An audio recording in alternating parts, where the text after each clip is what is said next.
Good morning મિત્રો, આજે છે હનુમાન જયંતિ. તો તમને બધાને હનુમાન જયંતિની શુભેચ્છાઓ. તો જોઈ લો, આ સિરાવીને માવો ખવડાવવા આવે છે. એમ કે માવો બનાવો. તો મિત્રો તમે કોમેન્ટ કરજો, તમે પણ માવા ખાવશો કે નથી ખાતા. અમારે તો નેટના 9 માવા ખવાઈ જાય છે. તો જો માવા મને દે છે. મિત્રો આજે છે હનુમાન જયંતિ અને આપડે જવાનું છે હનુમાન દાદા એ. તો આપડે જો સવાર શીરો બેસી જાય. તો જો આને તો સીરી લીધું એ, પણ આપડે ચાલુ છે. તમે પણ જોઈ શકો છો, સેવ ટમેટાનું શાક છે. નાને તો સિરાવી લીધું. તારમાં જો ફોટા પડવા બેસી ગઈ છે. મિત્રો આપડે આવી ગયા છે વાડીએ. અત્યારે વાગ્યા છે 9. તો અત્યારે તો વાડી આપણે ડોબાને નીંદ નાખવા આવ્યા છીએ. અહીંયા આપણા ડોબા છે. આપડે ડોબાને નીંદ નાખીને ઘરે જાય ને પછી આપડે હનુમાન દાદા એ જવાનું છે. આજે જયંતિ તે તો તમને બધાને ખબર જ છે.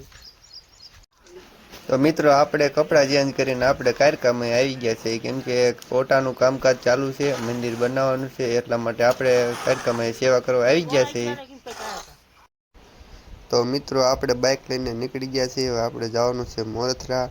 અને આ જો તમારી ભાભી પણ અહીં બેઠી છે. અને એક કંતાન છે એક તાલપત્રી છે. કેમ કે અમારા હાહરાને જાહેર લણવાની છે, તે એમાં નાખવા હાથથી લઈ જવાની છે. અને એને જરૂર છે તાલપત્રીની, એટલે અમે જઈશું દેવા. તો હમણાં અહીંયા પોગી જઈશું હવે. તો ફાઈનલી વાડીએ પોગી ગયા છે. હવે જો આ તાલપત્રી અંદર મેકવાની છે. અને આ જો એનું ગંતાન લઈને જાય છે. અને મારે મેકવાની છે.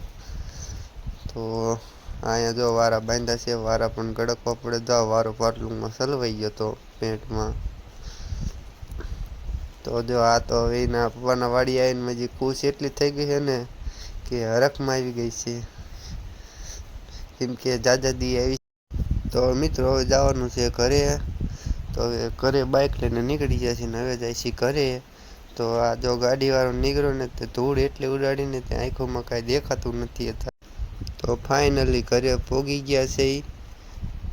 આ જો મારા મમ્મી લાપસી ખાવા બેઠા છે. કેમ કે લાપસી બનાવી હતી એટલા માટે. તો હવે જોઈએ અંદર તમારા ભાભી શું કરે છે. આ તો જો એમ કે છે કબાટની ચાવી ક્યાં મૂકી છે. કબાટની ચાવી મેં મૂકી નથી, એને મૂકી છે. મને કહે છે ગોતો એમ. તો એને મૂકી હોય તો મને કઈ રીતે ખબર હોય કે એને ક્યાં મૂકી હોય. મને કહે છે કે તમે ક્યાં મૂકી. તો મિત્રો મારો વ્લોગ ગમ્યો હોય તો સબસ્ક્રાઈબ કરી વાળજો અને શેર